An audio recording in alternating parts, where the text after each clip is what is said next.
Flying over water can create some really rewarding footage, but it can also very quickly end in disaster if you don't take the right steps. And if things go wrong here, it's much harder to retrieve the drone, and the chances are it's going to be toast. But I'm going to show you how flying over water doesn't have to be so terrifying, and I'm going to give you all the information you need to do it safely and successfully. So if you're new around here, it's great to see you. Drop a hello down in the comments below, and if you've been here before, it's great to have you back. So let's get into it. You know what, I think I'm gonna have a bit of a sit down for this one. So as you can probably tell, I'm by the beach here on the east coast in Bali. Just witnessed a beautiful sunrise, got some really nice shots with the AVATA 2 over the water.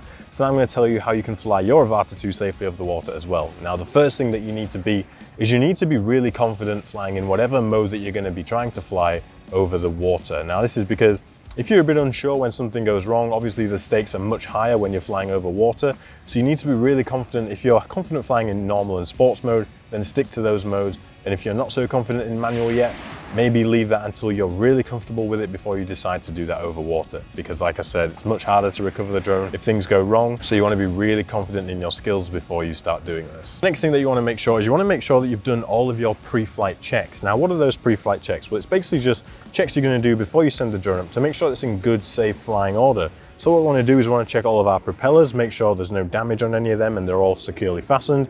Make sure that they spin freely, they're not making contact with any of the guards if there's been any damage previously. I'll wait for this aeroplane to go over. While there are still 2 drones in the sky. Honestly, there was about 5 drones in the sky a bit earlier on. Anyway, so we've checked the propellers and the guards by making sure that propellers aren't making contact with them. Check our arms as well, make sure we've not got any damage there. And then we also want to check our camera system, make sure that our lens is nice and clean so we can see well. Our gimbal is moving nice and free and there's no damage anywhere else on our drone, and we have a fully charged battery ready to go. On the topic of pre-flight checks, I actually have a fully dedicated video where I go through all the pre-flight checks that you should be doing on the DJI AVATA 2, and I'm going to link that at the end of this video. The next thing you need to do is you need to watch your height. Now, water is extremely deceiving when it comes to how high you are above it because it's a very reflective surface. It can be very hard to judge your height. So if you're unsure, just play it on the safe side. Always play it a little bit safe over water anyway, because it can really trick you. And I've seen so many videos of people thinking they were high enough and then just getting sucked in and boom, they're in the water. Now, these sort of height sensors on the bottom are not going to work anywhere near as well over water as they do over land. They do sometimes work a little bit, but I wouldn't rely on them at all when you're flying over water. You're going to have to control your altitude yourself, so play it safe. The next thing you want to do is you need to make sure that your drone has a really good GPS lock before it even takes off. You want the drone to have as much information as it possibly can do so it can fly as safely as possible, and having a good GPS lock is one of those key factors, and it's going to help the drone perform a return to home maneuver way more effectively and make sure your home point is set correctly somewhere on land before you take off. Now, you need to also make sure that your return to home settings are also set correctly. Make sure your altitude is set high enough to make it back. I always recommend to be on the safe side. Just put it as high as you can for the legal limit, wherever the area is that you're flying in, and make sure that your on signal loss action is set to return to home.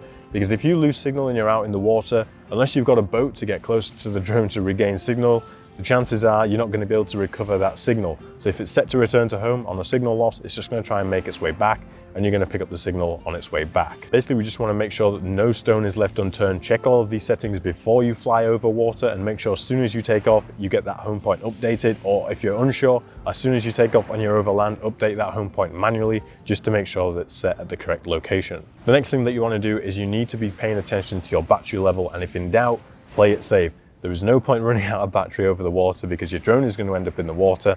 Play it safe. If you're starting to get low, bring it back in. If you've got another battery, just put another battery in. It's much easier to just come back and change batteries than it is to go for a swim and try and find out where the hell your drone's landed. Get your scuba diving gear on because the chances are it's gone.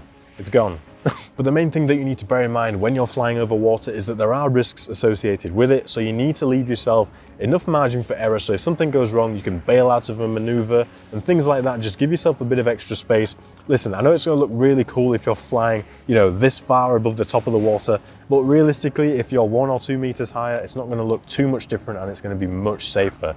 So bear these things in mind. And if you just think about all the things I've told you in this video, you can have a much safer, much more successful experience flying over water. water. I mean, listen, if you can fly over land, you can fly over water. It's really not that much different. Just be careful because the reflective surface can be deceiving, but you should be completely fine. So if you want to know the full pre-flight checklist that you should be doing with the Avata 2, this video right here is going to tell you all of that. And if you want to see more footage that I shot here comparing this to the DJI Mini 4 Pro, go and check out this video right here. Thank you so much for watching, and I'll see you in the next one.